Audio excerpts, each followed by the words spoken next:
नमस्कार दोस्तों। आज के इस वीडियो में मैं जानकारी देना चाहती हूँ हाइपरटेंशन के ऊपर। आमतौर पर हाइपरटेंशन की जानकारी लोगों को तभी पता चलती है जब वो किसी मेडिकल कैंप में अपना बीपी चेक कराते हैं। तो वो यही कहते हैं कि हमें तो कोई सिम्टम ही नहीं है, हमें कोई परेशानी नहीं थी, ये बीपी हाई पता नहीं कैसे निकल आया। हो सकता है आज मैंने नमक ज़्यादा खाया है या आज मैंने तेल बहुत ज़्यादा खाया है। तो दोस्तों ऐसा नहीं होता। आमतौर पर ब्लड प्रेशर के प्रारंभिक कोई बहुत अधिक लक्षण दिखाई नहीं देते, लेकिन धीरे धीरे वो अपने अंगों पर प्रभाव डालने लगता है। जैसे सिर दर्द होना, ब्लर विजन होना, हाथ पांव में दर्द होना, थकान होना, ये सब ब्लड प्रेशर के लक्षण हैं। सामान्यतः एक जो ब्लड प्रेशर की लिमिट है वो ये मानी जाती है कि 120/80 एक जनरल पर्सन का सही ब्लड प्रेशर है। बट धीरे धीरे समय के साथ ये सीमा में परिवर्तन किया गया है। अब 130 तक को भी नॉर्मल में काउंट किया जा रहा है, लेकिन ये ब्लड प्रेशर जब धीरे धीरे बढ़ता है तो शरीर के अंगों पर अपना दुष्प्रभाव डालता है। तो कुछ ऐसे लक्षण हैं जो ब्लड प्रेशर के बढ़ने के कारण हमें परेशान कर सकते हैं। वो है निरंतर सर दर्द बने रहना, सिर में भारीपन होना, सर के पिछले भाग में बहुत तीखा दर्द होना, हाथ पांव में दर्द होना, थकान, ब्लर विजन होना। बहुत अधिक जब लक्षण बढ़ जाएं या ब्लड प्रेशर बहुत अधिक सीमा से पार चला जाता है तो लोगों को स्ट्रोक की समस्या भी हो जाती है, किसी को हेमरेज की प्रॉब्लम भी होती है। तो ब्लड प्रेशर एक ऐसी बीमारी है जिसे हमें शुरू से ही कंट्रोल करना बहुत जरूरी है, क्योंकि इसका असर शरीर के और अंगों पर पड़ता है।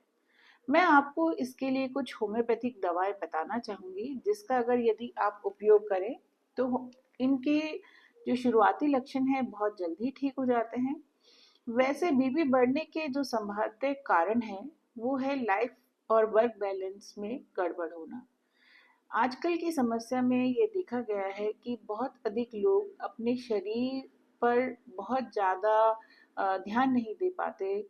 उनका वजन बहुत ज़्यादा बढ़ रहा है, स्ट्रेस लेवल बढ़ रहा है, रात को बहुत लंबा वो जगते हैं, नींद पूरी तरह पर्याप्त रूप से नहीं ले पाते।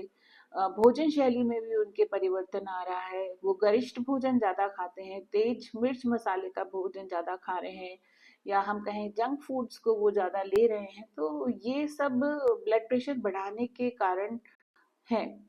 तो मैं कुछ दवाएं आपको सजेस्ट करना चाहूंगी जिनको अगर आप लेते हैं तो शुरुआती ही रूप से हम ब्लड प्रेशर को कंट्रोल कर सकते हैं। और यदि आप कोई एलोपैथिक दवा या कोई और भी मेडिसिन किसी भी तरह की ब्लड प्रेशर के लिए ले रहे हैं तो आप उसको धीरे धीरे कम कर सकते हैं और अपने लाइफस्टाइल में चेंजेस करते हुए अपनी दवा को कम करते हुए पुनः बिना दवा के भी जीवन व्यतीत कर सकते हैं।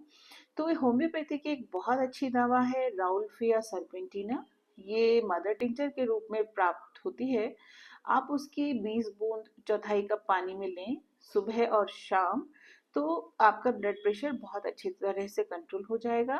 साथ ही दूसरी एक दवा है नक्सवामिका।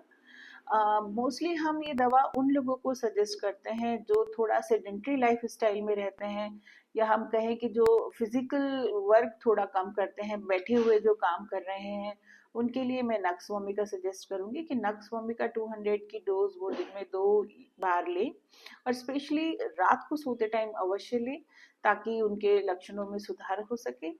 तीसरी दवा है ग्लोनाइन 30।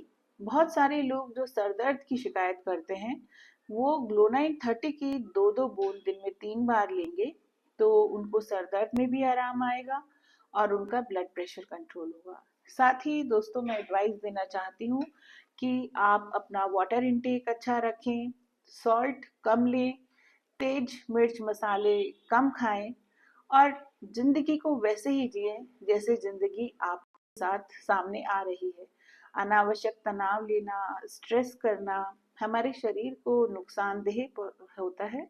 और बहुत ज़्यादा हम प्लानिंग करते हैं लेकिन प्लानिंग के अनुसार अगर हम हमारे रिजल्ट नहीं मिलते तो हम ओवर स्ट्रेस्ड हो जाते हैं। तो कुछ चीज़ें भगवान के अधीन छोड़ दीजिए और अपने शरीर पर कार्य कीजिए, अपनी हेल्थ पर कार्य कीजिए, मुस्कुराइए, खुश रहिए, नए दोस्त बनाइए, पुराने दोस्तों के साथ मिलिए, परिवार के साथ खुशहाल जीवन बिताइए, क्योंकि यही कहा है पहला सुख निरोगी काया, दूसरा सुख घर में हो माया। तो नेक्स्ट वीडियो में पुनः मिलेंगे। धन्यवाद।